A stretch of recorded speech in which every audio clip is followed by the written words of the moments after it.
Good morning, everyone, and welcome to the anti-racist training, Each One Teach One. Reform development today is going to be touching on the subject of language, which is communication. We're going to come from an element point of a service user to a service provider. Back in 2003, me and my sister Natasha Ryan, who's also one of the co-founders of Reform Development, was incarcerated. We were given an 8-year sentence for a drug offence, which we were guilty of.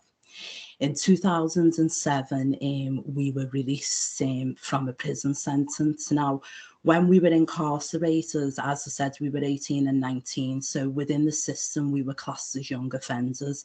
You're a young offender in the system until you are the age of 21 and 10 months. So basically, we went through the criminal justice system as two black young offenders, female. Now, while we were incarcerated, we didn't really know much about a criminal record. We just knew we got a sentence and basically we were here to do our time. It wasn't until 2007 when we were released that we realised that it was more difficult in gaining employment, and me and Natasha assumed it was basically because of our conviction.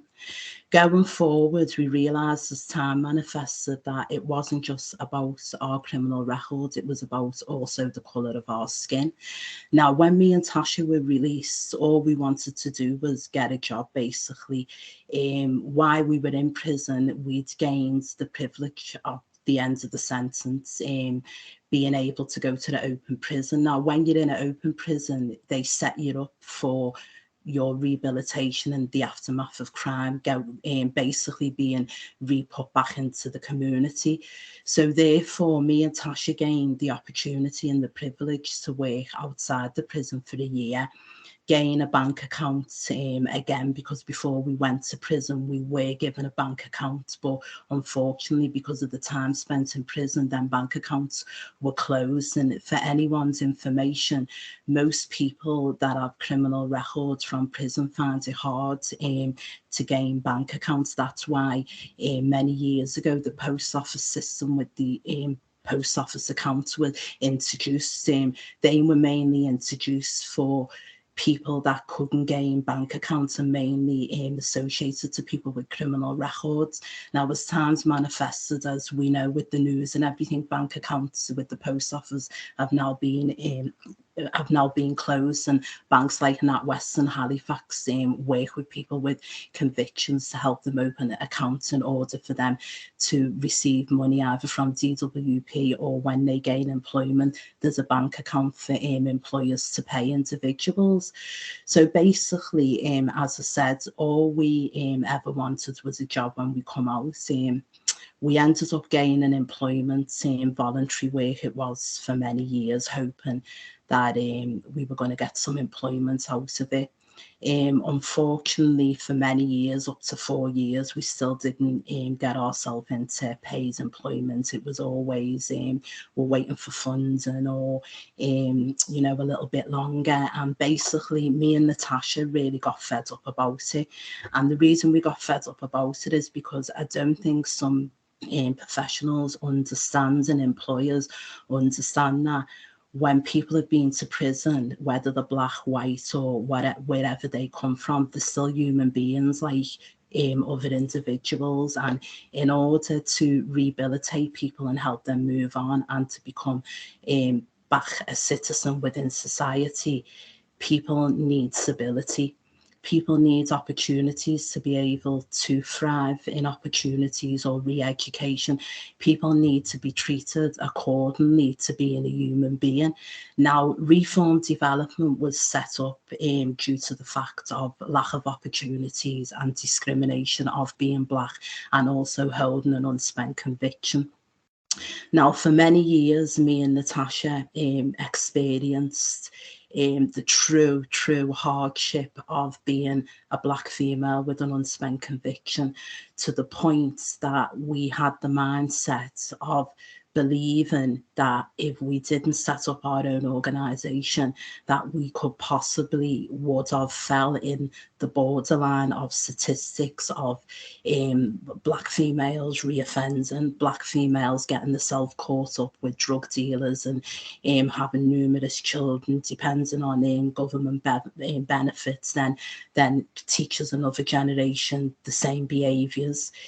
Also alcohol, drug, we could have been, we literally could have been reoffenders, we're not reoffenders.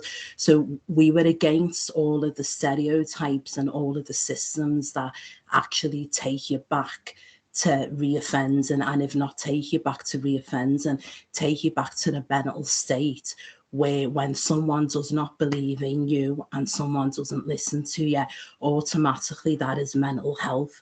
And when I'm talking about the association factors of alcohol, of abuse, of vulnerability, of going with men, and I'm talking as being myself as a female and a black female, going with being a black female and being vulnerable, and going with men that may have unnecessary positive plans for you going forward.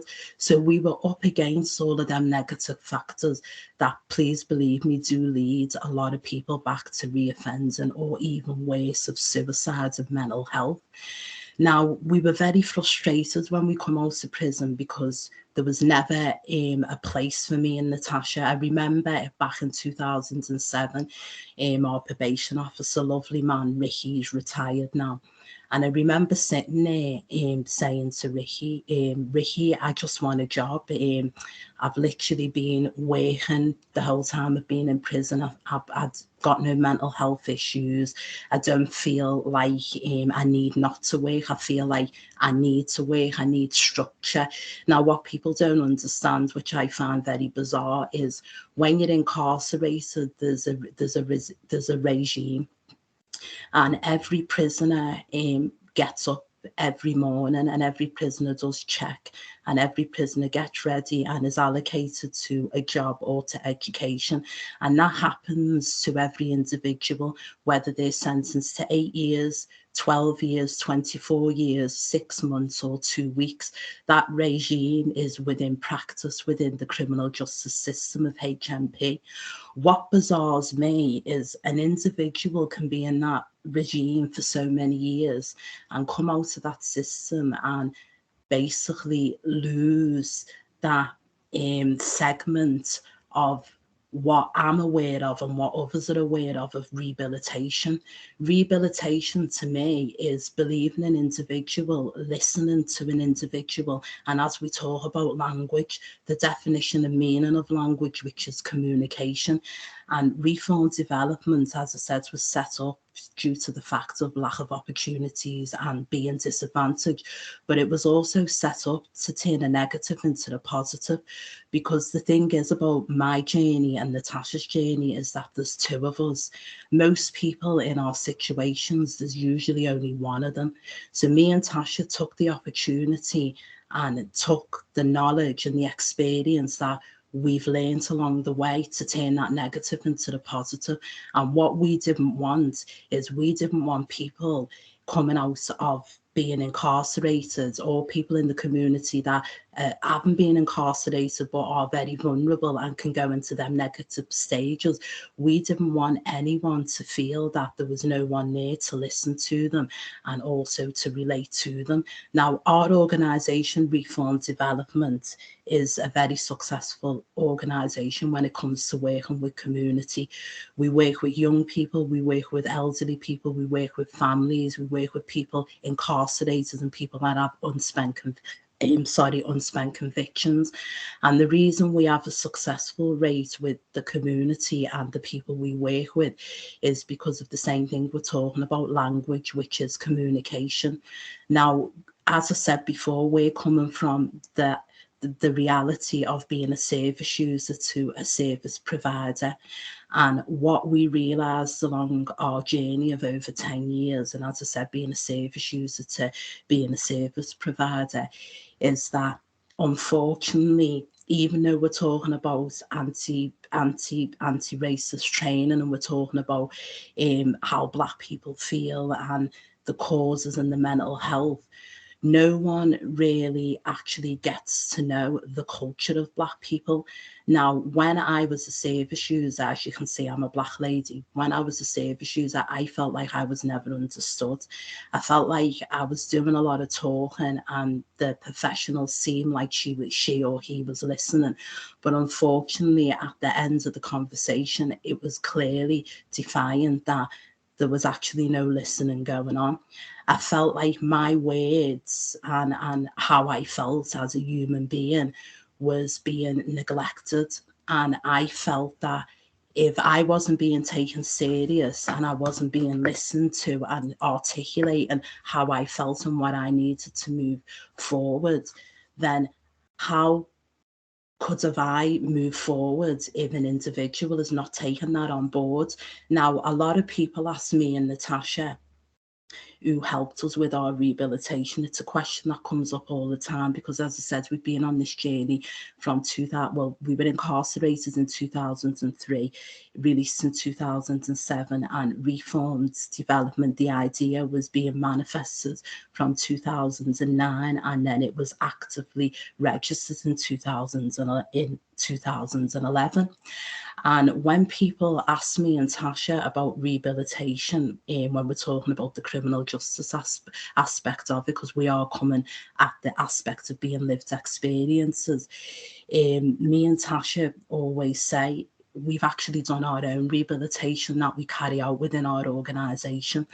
And some people say, well, how's that possible for two individuals with no academic experience to be able to follow out a rehabilitation on their self and not on another individual, which is quite bizarre. Now, the reason we've been able to do that is because there's been two of us, and even though two of us hold the same experiences, we hold different outcomes of the experiences, and we're quite different and unique. Usually when I'm down, Natasha's up, and it's a vice versa, and I think that's what's kept us alive in the process. But how we've monitored the rehabilitation and our success has been through communication language, what we're talking about now. We realised from an early angle of our journey what we actually needed and wanted. It was just unfortunately that no one actually took us serious and listened to us. So what we did is we started practicing that on ourselves. What we did is we started writing down what we felt we needed and what we could do that was possible, and what we couldn't do that weren't possible, we would have to challenge it through the system, which we've made quite a few changes through the system when it comes to business and when it comes to re-education. I'll give you a quick scenario.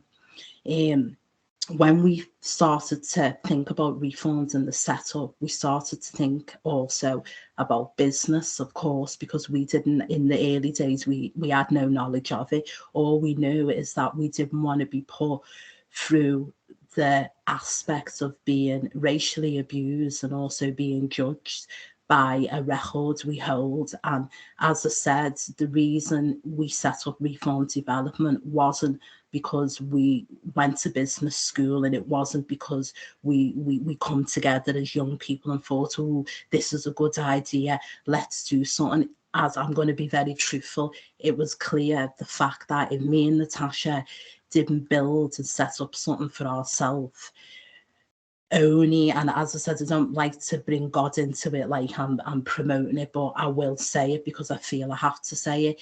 If we didn't do them sorts of things, only God knows where we would be today. I don't think we would be on the Each One Teach One, but that's another story. Now, within our organisation, Reform Development, we work with a lot of people from the community, but our element is young people and families.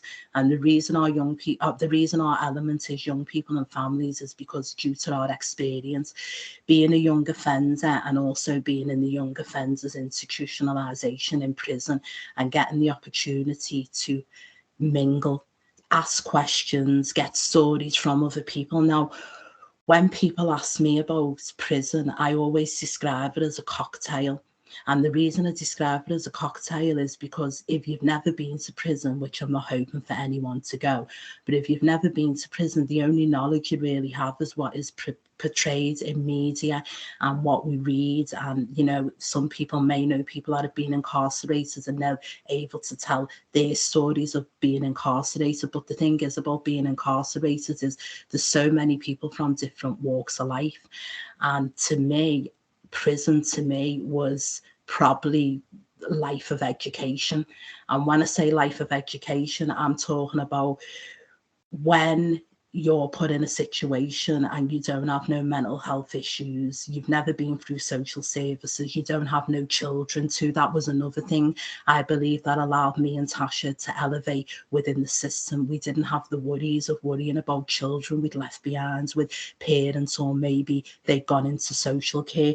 So we were in prison as young offenders, but we were in prison as young offenders with no outside worries. And when I say no outside worries, I'm not saying we had a ball, it was a party. What I'm saying is once we were incarcerated, it was about us being there and what we were going to do with our time. It weren't about us worrying about what we'd left outside, because we didn't really leave.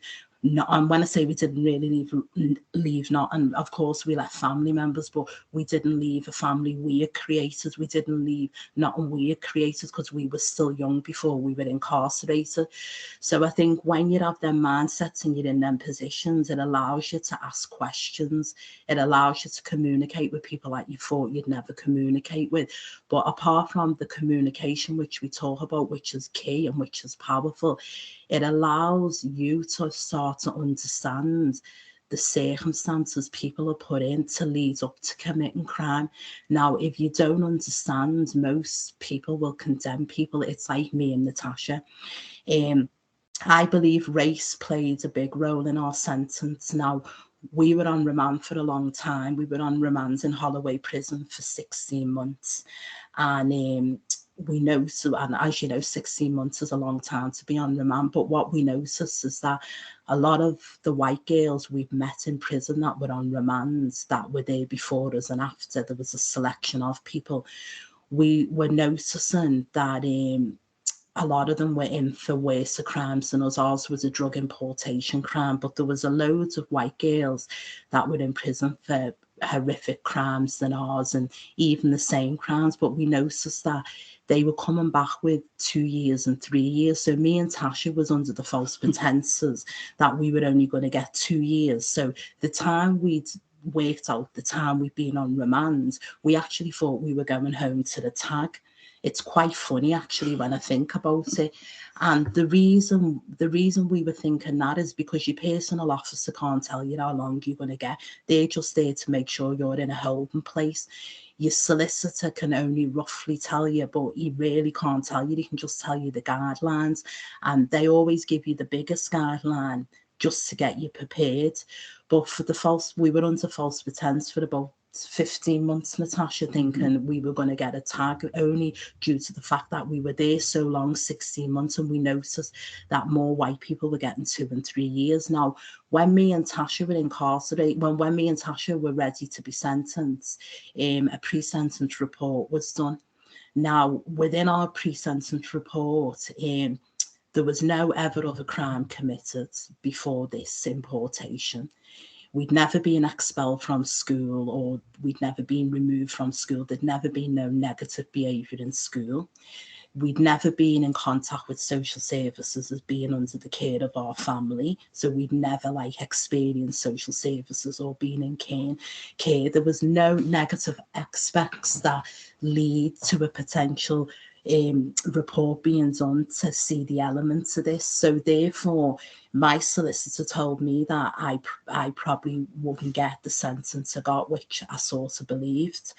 When we were sentenced, we were given 16 years. We were given 2 8 years for 2 drug offences, but the judge basically said for us to do the 8-year sentence, though it was 16 years.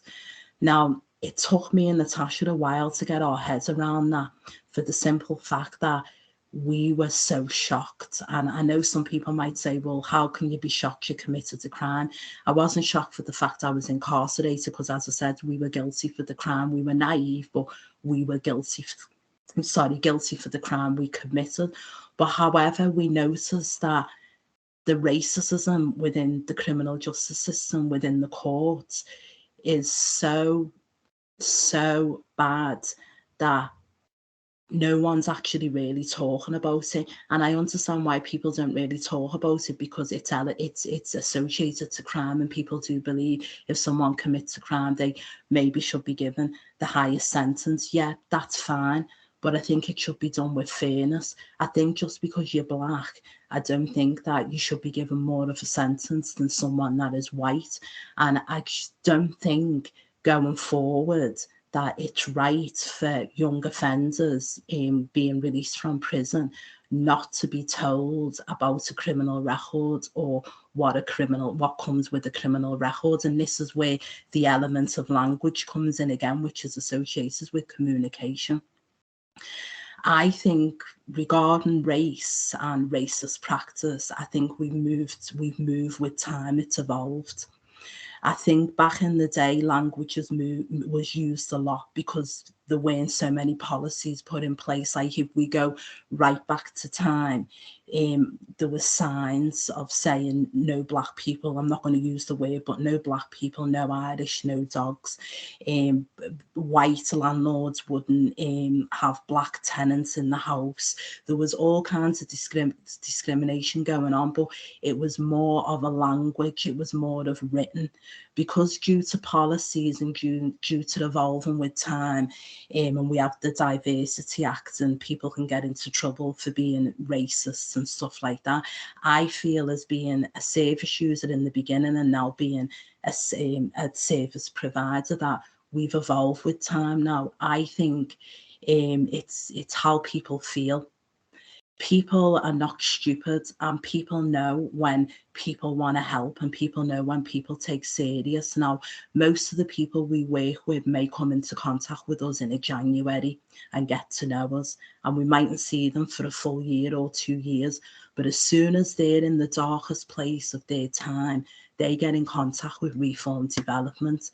And the key to that preparation boils down to language, communication, building relationships with people, listening to people, but not only listening to people. If you're in a professional role, one element is to listen. A second element is to actually act on the information that you've been given. And I just feel that when we're talking about communication, and we're talking about anti-racist practice, and we're talking about people coming from different walks of life, I believe again that times evolved again with language, because I think most young people see language as a culture. And I'm going to give a couple of scenarios, but I'm going to give them scenarios in a bit, and I'm going to move over to Natasha. Okay, thank you, Kemi. I'm just going to take you back a few steps following on from what Kemi said. She's touched a little bit about our experiences within the criminal justice system, and how's that shaped our organisation going forward. But I think it's important for you to understand that at the very beginning of the journey, the biggest thing on our minds was our criminal records. Our criminal record, when we were released, was the determining factor in my mind that was going to stop me from getting a job. It wasn't until I went to an organisation, and that organisation, a lady in that organisation actually said to both myself and Kemi, yeah, your criminal record's a problem, and that's not going anywhere. But the first thing people see when they meet you or look at you is the colour of your skin. And that's your biggest, she didn't say problem, but she said that's your biggest obstacle going forward. And for me, it kind of was a smack in my face, because for so long, I've just been thinking about how people can see past this criminal record, how I can work 150% to make people believe that I'm trustworthy because of this criminal record. But really, the criminal record was actually secondary to the colour of my skin. So for me, it was a learning curve, and I had to actually take that into consideration moving forward, that actually some of the opportunities that aren't coming my way, some of the obstacles that I'm being faced with, some of the stereotypes that people have on me are actually because of the colour of my skin, and that shaped the way we work with people. And as Kemi said before, we're talking about anti-racist practice, and you know, people have said to us on many occasions, are you a Black organisation? Do you just work with Black people? Our answer to that is no, we don't just work with Black people. We aim to work with all types of people. What we aim to do as an organisation and as founders as an organisation is to understand all those individuals that we work with, but it's also to provide a service where we can communicate, build relationships and help people to move on successfully. I just want to read the definition just to bring it home to people of language. The definition of language is the principal method of human communication consisting of words used in a structured and conventional way to convey by speech, writing or gesture. And I think that's important because within our organisation, we've always worked on a human approach. And people say, well, you know, are you a Black organisation? What's a human approach? What does that mean? And a human approach to me is about accepting people for who they are, not judging people, listening to people. As Kemi said earlier on, in a lot of the organisations that we went to, we were judged right off the bat. We were judged by the paper that followed us. We were judged by the way we looked, obviously the colour of our skin.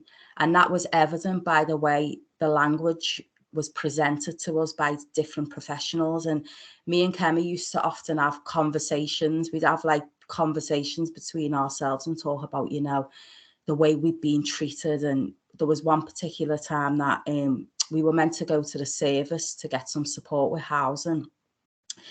The service that we went to didn't really have an understanding of our needs as Black females with a conviction. And as a result, they were trying to place us in an area that had a high level of racial abuse and racial violence. So when we challenged the professional about this, because this is something that we've known growing up, there's certain areas you can't go if you're Black, there's certain areas that you'd be more at risk of. And I was quite concerned. So we brought up the fact that we wouldn't feel safe going to that particular area because of the colour of our skin. And, you know, we're in a situation where we need support right now and we don't feel that's the right step going forward. We were actually told by the professional that beggars can't be choosers. Where we go, you make your home wherever you are. And yeah, I understand that we committed a crime. I understand that they were a service put in place to support us, but they were also a service that should have been taken into consideration, our needs as an individual. And that's something that we take into consideration going forward. If we're supporting people with an understanding of their needs. We talk about Black people working better with Black people. We talk about, you know, maybe it's because I'm white and she doesn't, you know, want to open up more. I don't agree with that. I think my experience is, yeah, we can have more of an understanding if we're Black and we're working with Black people. But I think that we should actually be looking at educating ourselves and becoming more self-aware, regardless of what colour we are. There's things that I have to educate myself on in other cultures, working with different people that I work with, and that's my responsibility, because I want to ensure that I'm always supporting people according to their needs and having their cultural, you know, I wouldn't say it's a celebration of differences, but it's also something that we also need to be aware of when we're supporting a different range of people. Now, Reformed have done a lot of work when it comes to working with young people in racist situations. We've done a lot of work in the Wirral, which was quite successful. We worked with a group of young white females who were young males who were deemed as being on the cusp of offending. What we didn't realise at the time is that a lot, out of the 6 of the young people that we work with, 2 of the boys openly admitted after working with them for 3 weeks that they had issues with Black people. Now, people would look at that situation and say, well, how did that work? Was it successful? Did you have any obstacles? It was actually a fantastic experience for me. Yeah. And I'll tell you why.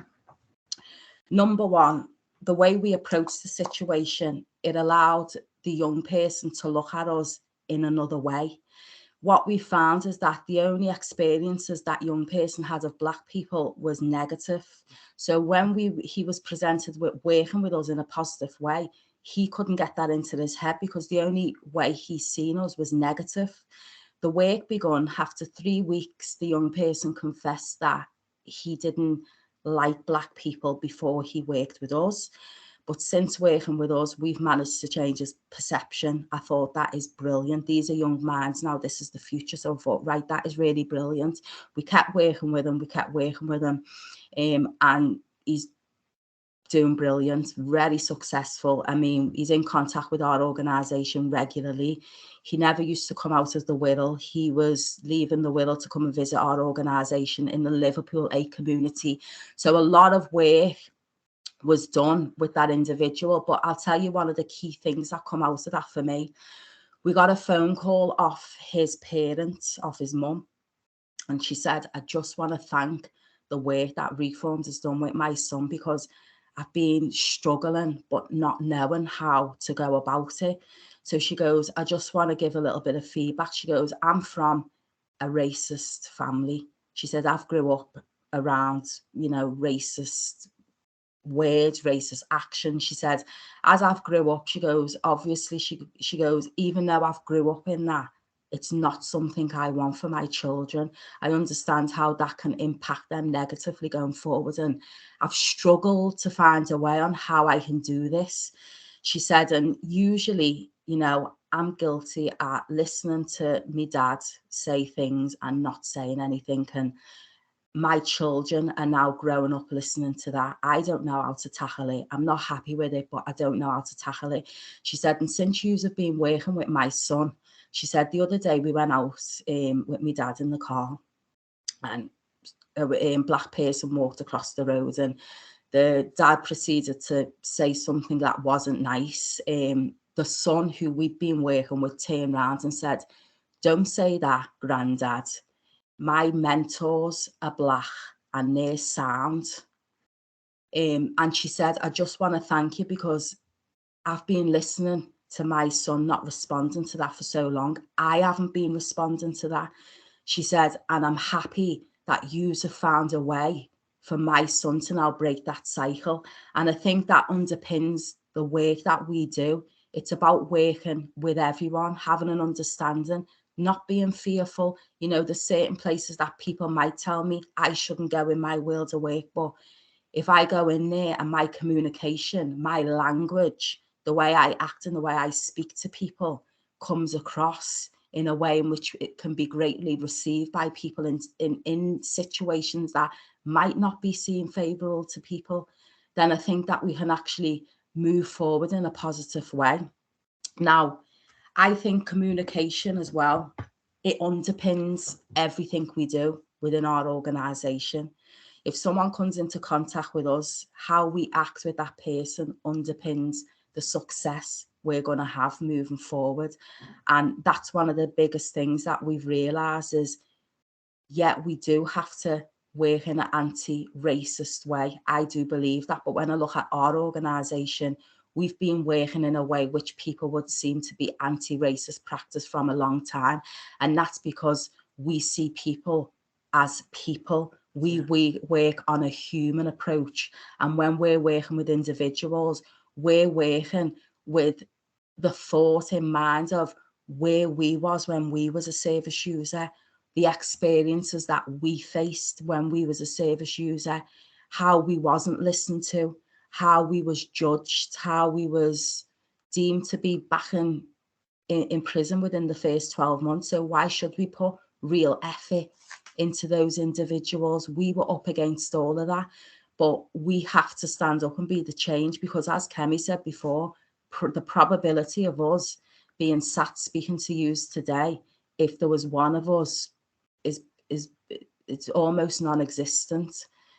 So we almost feel like it's a duty to get our experiences across, to help professionals understand us, because, you know, I was a service user before a professional, and that's one of the unique qualities. So I'm going to hand you back over to Kemi now. Was you going to do a scenario, Kem? Okay. We've got a few questions. Do you want to leave them till the end, or do you want to take a couple of them now? Yeah, we can take some now, because I think time might, I want to make sure I get to we answer them, Nikki, so we can take a few now. Okay. Pollyanna, do you want to ask your question? I meant to take my hand. Sorry, it was. Okay, we'll move to Maylee then. Maylee, do you want to answer your question? It's not a question, really. I just want to say you've done amazing, guys, because I worked in the youth offending team and you're spot on. I've had young black males and young white males doing the same thing, and I've always found when I've done a pre-sentence report, the young black male has had fantastic family background, never missed school, really good, okay, made a mistake, but his counterpart, white, done the same offence, but the judge was more punitive with the young black male. So I think you're doing an amazing job, and you're spot on about this institutionalised racism. I think it's still there. Yeah. Well, I'll just give you a little example of that. We were actually subjected to racial abuse within the criminal justice system, which we challenged, but we were only successful in the challenge. The officer involved eventually got sacked, but I'll tell you why. He only got sacked because we had witnesses, and the witnesses that we had was white. There was 3 white witnesses, and then there was me and Kemi. When me and Kemi put the complaint forward, it was not really deemed to be credible. The minute the white, we got witnesses that were white. Now, what the officer didn't realise is when he was telling the racist joke, he didn't realise that the people he was telling, their partners were actually mixed race. So their children were mixed race. He didn't realise that. So they backed us up in writing, and eventually the officer, after a period of time, was sacked. But I always remember that time and think, if it was just me and Kemi fighting that, I think the outcome would have been very, very different. And there's a lot that needs to be done with regards to institutionalised racism. Oh, it does, especially in the young offender units. I used to go in there to do planning meetings, and they're totally different with the young black males than they were with the young white males. So, yeah, amazing, guys. Thank you. Thank you. Okay, thanks, Maylee. Craig? Yep. Hi. Do you reach out to local companies, like, to say someone of colour's just come out of prison? Do you work with companies to actually get people to be taken on, to give them a chance again? No, well, to be truthful, no, our part's not within that. Are you talking about employment? Yeah, so like you just come out of prison. Okay. And you're looking for a job, and companies sort of like. Okay, well, the thing is, I don't know if you know the difference between an unspent conviction. Now, right, how can I put it? Me and Natasha fall into the category of an unspent conviction. Our conviction is 99 years. So I'll be dead the time it expires. But anyway, that's another story. No, that's another story. You have to live with things, don't you? So basically, the issue is there's a lot of organisations out there that campaign, that work with people coming out of prison to find them into employment. This is where me and Tasha don't fit within the system. People with unspent convictions, they don't work with them. They only work with people that have been to prison for a couple of months or have got a year, because after a while it gets taken off the record. So this is where I was talking about before, about if me and Natasha didn't set up reform development and we didn't re-educate ourselves, we could have fell into they're not even stereotypes, they're actually facts. We could have fell into the net of what I spoke about, of alcohol. I spoke about drugs. drugs. I spoke about us being vulnerable Black ladies, maybe getting ourselves involved with men that may have negative plans for us. It falls into all of these categories because the system, I believe, is not fit for purpose when it comes to rehabilitation. And I will say that as being a lived experience person that holds a conviction for a criminal record for 99 years. I believe in order for us to make the change, the system and the government needs to put things into practice, because as I said, I've done the research, I've contacted organisations, yet they do some great work. I'm not saying they don't do great work, but when it comes to Black people, which if you look at the statistics, most Black people have unspent convictions are held for 99 years. Loads of them are on mappers. So if you look at the statistics of Black people and you look at the sentences like we spoke about, I was in prison with a lady, a white lady, who actually brought in, I think it was 6 keys of cocaine. Me and Tasha brought in 3 through the airport. She brought in 9 keys of cocaine and was given 2.5 years. After that lady finishes her sentence will be wiped after a couple of years. Me and Natasha brought in 3 keys of cocaine and was given 8 years each. Our sentence doesn't get wiped. So this is what I'm talking about, the system being racist, if you think about it, because when I was a young offender and I got sentenced, I didn't know this knowledge. I was just thinking, oh, I've been sentenced and this is the years. But as time manifested and I started researching, because this was another thing me and Tasha did, we were so upset about it that we decided to do our own research on this. And what we did is, as I said, we were released in 2007. We're in 2022. We've kept in contact with 10 people that were released in our time. Some of them are Black and some of them are white. Now, what we do every year is we keep in contact with them, but every year we get them to write a little report of their success and their rehabilitation. Now, out of the report and out of what we found, out of the findings, is that there was 3 Black girls and the rest are white. Out of the 3 Black girls, one of them has severe mental health, is now attached to a PIP. She lives off a PIP, which is, a benefit through the DWP. She's been sectioned 2 times since being out of prison. The second one's actually doing a sentence now, another 6-year sentence, reoffender. And the other Black lady hasn't gone back into prison, but however, has had more babies to various men. And I'm not saying there's anything wrong with having various relationships, but what I'm trying to say is, if you're a vulnerable person with an unspent conviction, having various kids with various people that are not there to help and support you, then the stress and the mental health you hold as an individual is actually being illustrated back onto your children and the upbringing. So then it has an effect on the other side of society as them children manifest in age. Now, the white parties that come out of that, most of them are in employment, and the ones that are not went into marriage. Now, when I did the research back again, I found out why. It goes back to racism, and it goes back to the fact that Black people, it was an abomination to educate us, and we don't really have dynasty within our family backgrounds. Most of them were white participators had a father that had their own company or had an auntie that was in a good profession. So therefore, them being white professionals got their nieces or nephews into a work. Now, with the Black people, they weren't coming from families that had a dad that was in employment. And as you know, it's a statistics with Black males, and this is not all, that most of them don't go into higher education or higher employment. And if they, a big majority of them that are in employment and not in higher employment, they're in an employment where they would have to ask probably their white manager, would this nephew be able to come in? And in the time the white manager knows the Black nephew's background, he probably wouldn't be employable. So we're dealing with that's why we're dealing with the history of this too. So when people say, let's forget about what's happened, let's be friends, yeah, we believe in that, bringing people together, but the history still lines in the operation of us,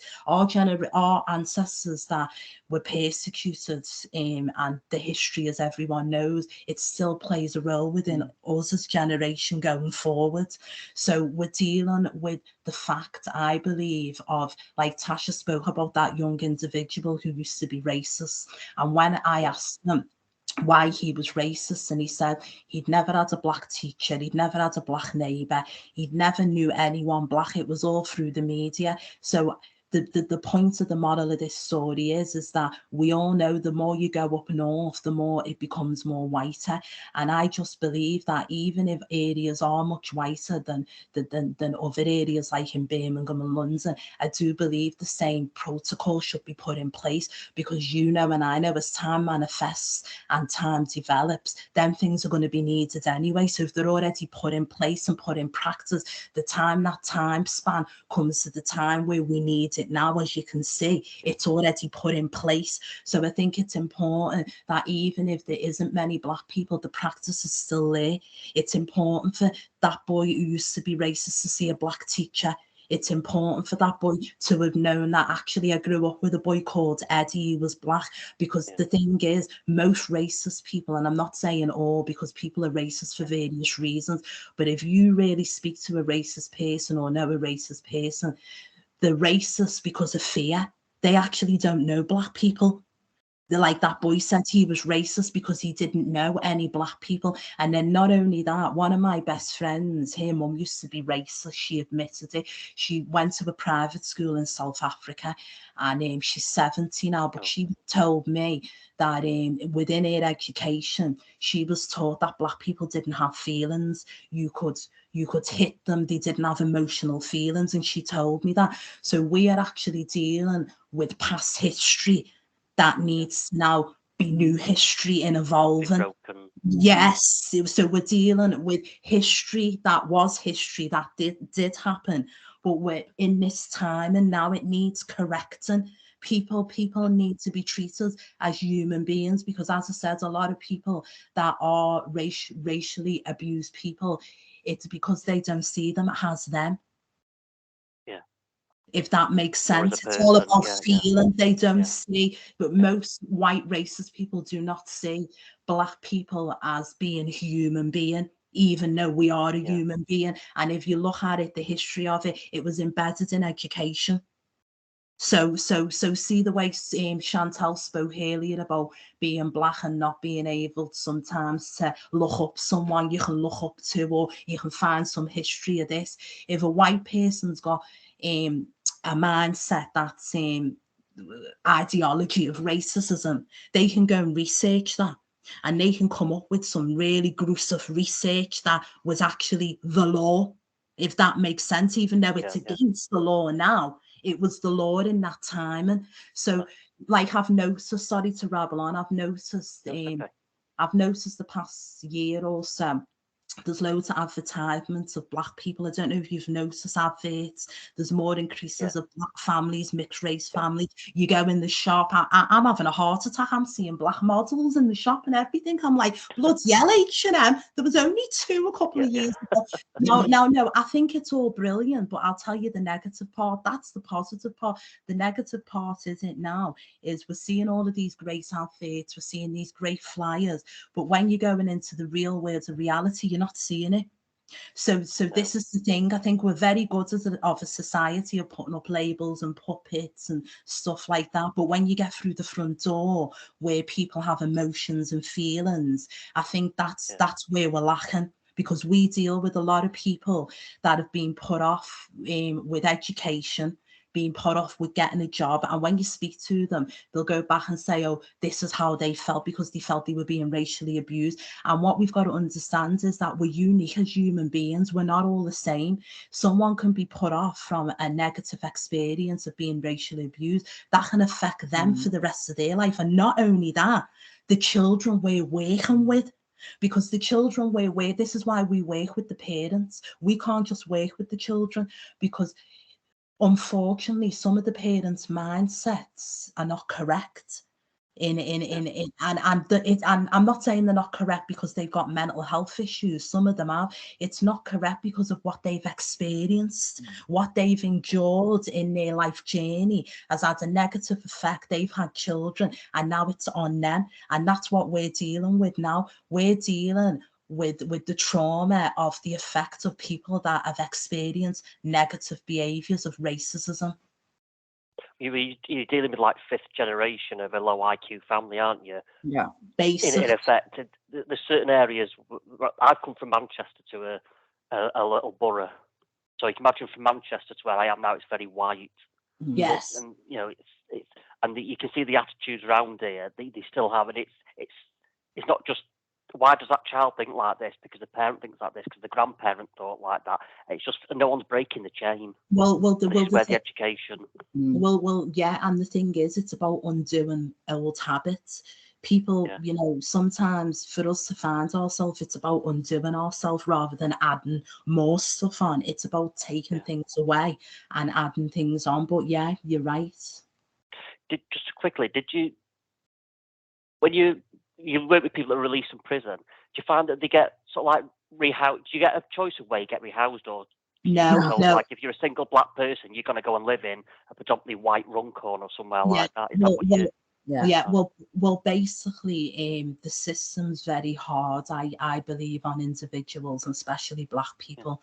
And the reason I think the system's hard on black people is because black people don't really get a choice. The choices black people get is like the same as a white person. Now, I can understand someone could challenge me and say, well, we live in a society, Kemi, where it's equal opportunity. So if he can get it, she can get it. Yeah, I understand that. But then there's another element, as Natasha discussed earlier, about moving black people to racist areas. Now, a year before I was released, the Anthony Walker situation had happened. Oh, yeah. Yeah, that am I right? 2006. So basically before I was released, that was all over the news. People were talking about it in prison.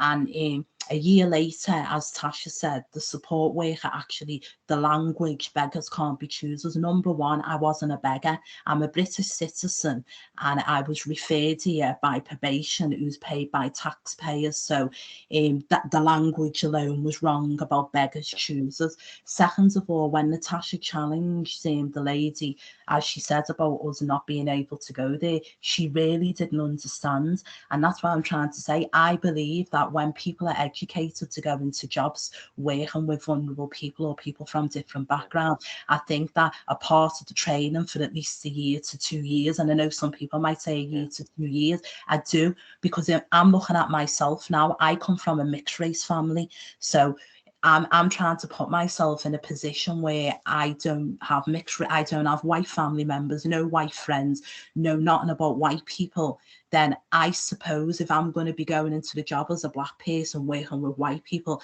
it would be my responsibility, or it would at least be the employer's responsibility to capture that information for me, or for me to seek that.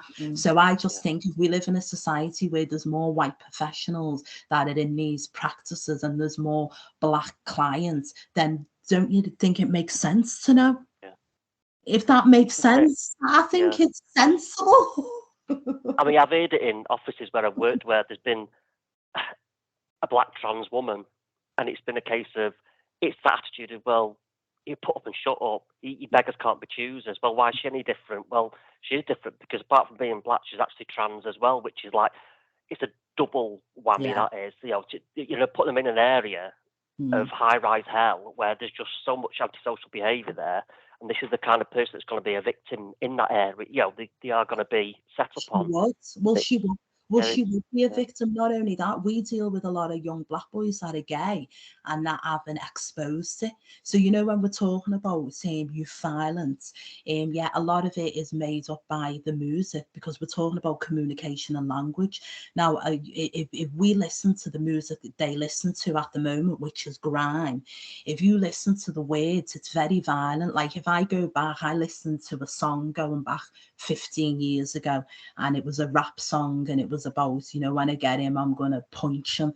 Now, look at the language, punch. Now, if I get out a rap, if I get out a music video up now and I listen to the words, they're talking about I'm going to shank him, meaning I'm going to get a blade, and I'm going to, this is what I'm trying to say. This language is powerful, you know, like spell it, it's powerful. And it's like the young people relate to this sort of this sort of activity going on. And this is another reason why young people are actually becoming more violent. They're becoming more violent because of the music, the terminology of the language. But not only that, in a lot of Black areas, being gay isn't accepted. It's not accepted. I'm going to be very truthful, because this is, you know, each one teach one. It's not accepted in a lot of Black communities. It's changed as times evolve, but we're dealing with young boys that are actually gay and are keeping that as secret. And because they're keeping it as secret, that they now have to use their terminology, how to act and behave. So the only way they seem to behave is by being Black and aggressive and violent, because it takes the eye off them by people expecting if they are gay. So we're dealing with a lot of hidden issues that people are not talking about. That's why, as Tasha said, within reform development, communication, language, it is key. It's to build relationships with people, is to build on getting to know what is in the minds of the individual in order for them. I mean, do you work with people sort of like that were Black and gay in prison? Well, or is it just out of prison do you work? No, well, to be truthful, we do some prison talks when we go in there, but we don't really do work with gay people in prison. And as I said, I've been in prison myself, and in the female one, as I said, I've never been in a male one, but in the female prison, there is a lot of gay people. But this is another analysation I've analysed from it, whether people want to challenge it or they want to say whatever. In the female prisons, it's about comfort. A lot of them ladies are not actually born gay. It's because of comfort and love. So this is the difference now, because you've got people that are born gay. It's with it, that's how they're born. You've got some people that go into relationships with men and get abused, and they don't want to be with men anymore. In the prison system, as I said, me and Tasha were together, so we didn't experience being alone, loneliness in prison. I suppose prison is a very lonely place because no one knows anyone really.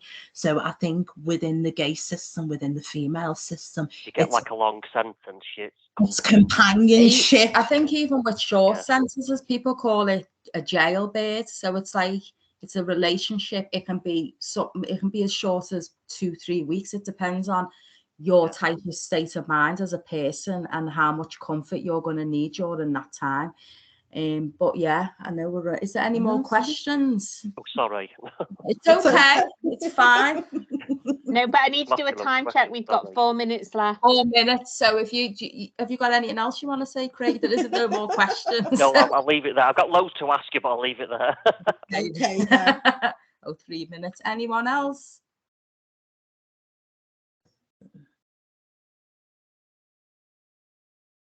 Everyone's gone quiet. Yeah, there's no other questions. No other questions. Is there anything you want to finally say?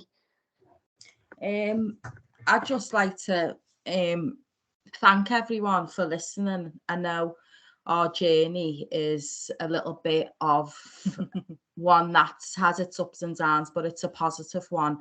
And on reflection, we can talk about the stuff that we've been subjected to, but it's about what we do now and how we take that information and move that forward in a positive way. And that's why being a part of things such as Each One Teach One and other work that we can liaise with people to make a bigger difference, that's what it's about, because I am learning continuously every day, and I think we all should be learning continuously every day. We never stop learning. And it's about being self-aware when we're in our roles, how we come across, how is our language being received from others, and are we doing everything that we can to understand the people that we're supporting, and that's right across the board. So I'd just like to leave you with that, and thank you very much.